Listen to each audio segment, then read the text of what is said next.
For someone just starting out with Camtasia, I think the thing that I would recommend is to really make sure that you are budgeting enough time at the early stages of the process, because it's very labor and time intensive early on, where you're starting to get to know the program. I think the program is actually fantastic, but it does take some time to record, and then to go back and to the editing process is something that's new. I found that it takes me probably 2 or 3 times the amount of time maybe I thought it would, and that the good news is that as you go along and you do more videos and you become more aware of the program and what it can do, you find ways to do it better, and the amount of time it takes is dramatically shrinks over time. I think if you're just getting started with videos, one of the most important things to remember is it's more work than you think.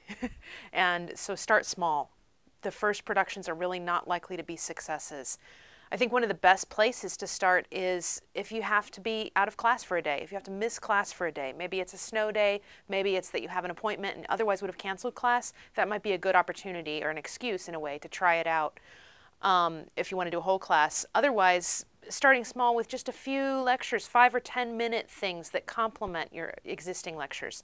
It's a lot of work, and you're probably going to want to change the style that you've chosen over time and adapt that style. So you don't want to create 15, 30 lectures all at once and then realize that they weren't as good as they could have been. Don't use the videos to add material to the course.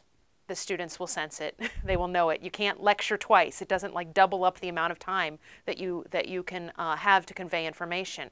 What it does is create space in the classroom to have more productive interactions with students. And so you really do have to make sure those interactions with students in the classroom are productive. If they're not going to be productive, what's the point? So you can't just double up on material, and you have to have good things to do in class, good reasons to do it. It shouldn't just be a default position. Finally, don't be afraid of your own face and voice. I find this with a lot of people that I've talked to about this, and it was hard for me a little bit at first too. I think we're all really self-conscious and self-critical, and we're not used to seeing ourselves on camera or hearing our own voice as others hear it from the outside.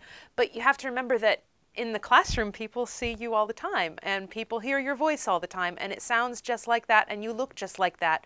And even though you're super critical of yourself, nobody else is being critical of you, so get over it. First, maybe and most important, I would say, don't let the perfect be the enemy of the good. Start with whatever you can start with. It's not going to be perfect. It might not look professional. That's fine. The point is to get you or what you're trying to capture on video in a way that you can use. You're trying to build a connection to perhaps another place, perhaps another person, and just get that on video. What are you using a phone? Are you using a point and shoot camera? That's fine. Get it out there. Then second, I would say don't be afraid to pause. Periodically, you'll make a mistake. All you need to do is pause, then start talking again, back up a sentence, and you'll be able to do it in the editing. So you don't have to have a perfect take, but if you learn some tips for how to record, how to speak when you're being recorded, that will allow editing to be simpler later. So just try it. I think my top tip is to have patience. Lots and lots and lots of patience. Patience with yourself, patience with the product, patience with the process, because it's a learning curve, and you're in this learning curve, and it's uncomfortable like any learning curve, and you think you should get it right away. Some people are very good with technology, and they immediately catch on, and then there's people like me, and it takes a while. I have to repeat the process many times before I'm totally comfortable with it. So my biggest tip is just stick to it, go through the process, and at the other end, you're going to have something that you're really proud of and that really enhances your teaching. In making a video, I also realized how different my personality can be.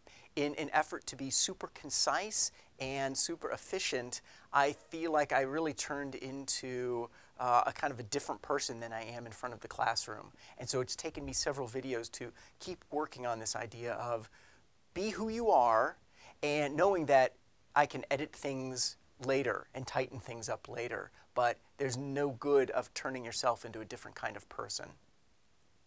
It also takes time just learning the software, and that really frustrated me. I went through many kind of tutorial videos, and I really kind of want to make sure I had my arms around all of the technology, and I realized, and I have this reinforced from many, many experts in the field, just jump in. Those first videos aren't going to be perfect. I've learned to accept that, and you learn the program as you continue to use it.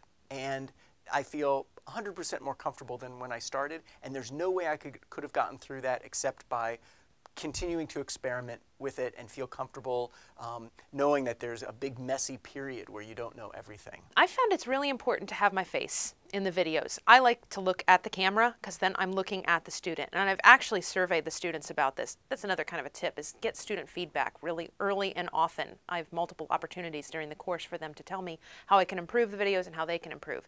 And they consistently, I ask a question about, does it help to hear your professor talking to you? Does that make you pay better attention? And they consistently say yes. Having someone they know looking at them, holding them accountable, feels much more like a real interaction and keeps them from drifting off to their cell phone and checking Facebook. They've got to keep eye contact. So I think that that's important, is to have your face in it. Use the media. At first, when I started out doing this, I was just putting PowerPoints up on the screen and talking over the PowerPoints just like I would do in the lecture class.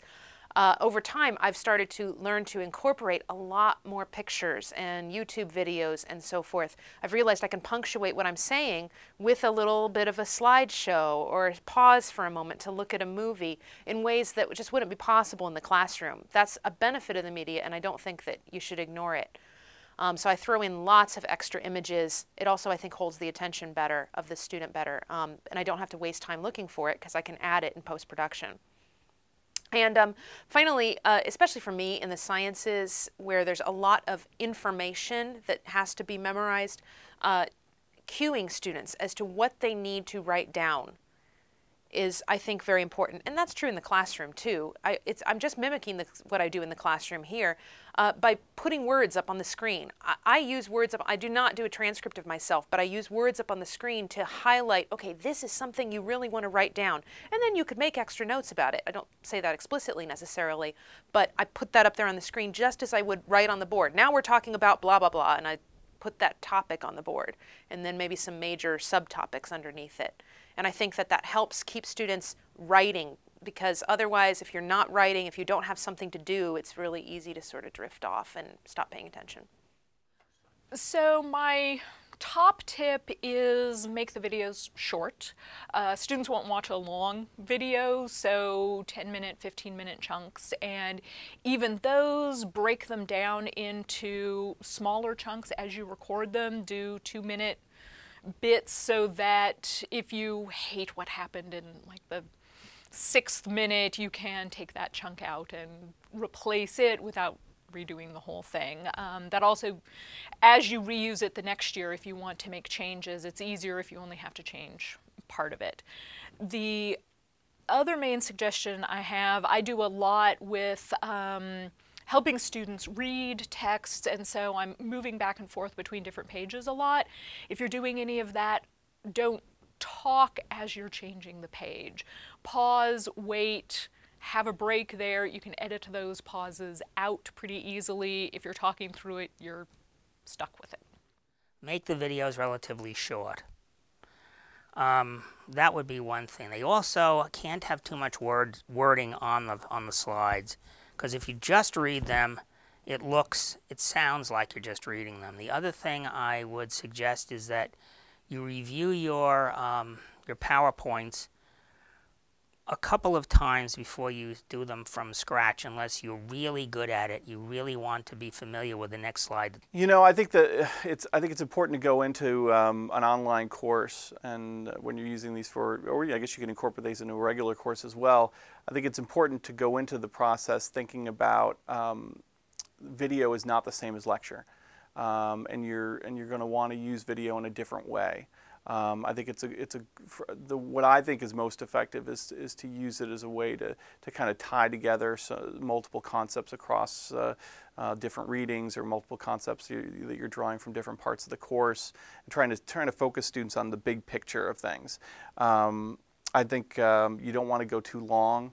In a video, the student's attention span, unlike in a classroom, well, I guess now in a classroom they can do this as well, but they're at home and they're watching this video, they can do 6 or 7 things at the same time. So if you make it too long and you draw it out too long, you're going to lose them. And so you really need to use your time very effectively, and you really think about what is the 2 or 3 things I need to communicate that's most important for the students to know.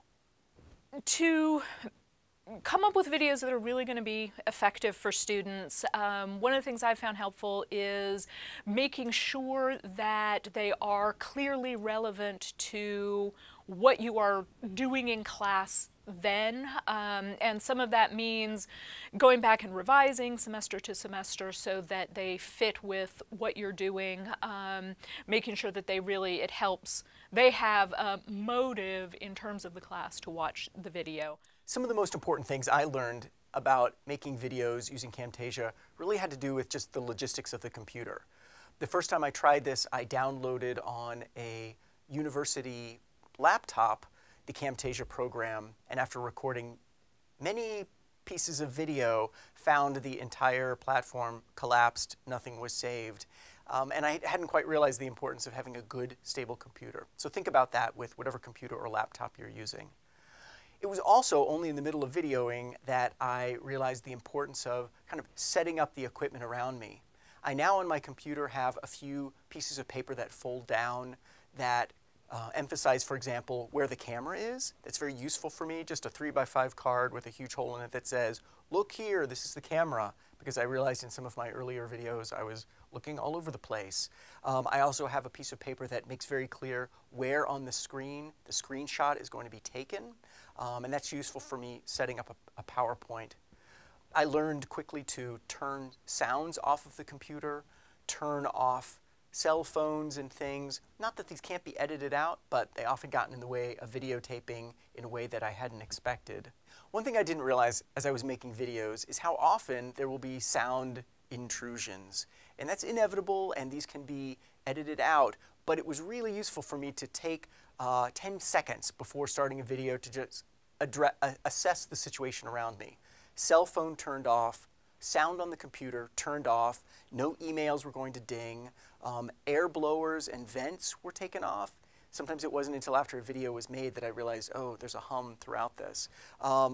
Choosing a place maybe where there aren't dogs barking outside, where trains are going to go by, anything that you can do to kind of prevent those interruptions from the beginning, help make the video go more smoothly.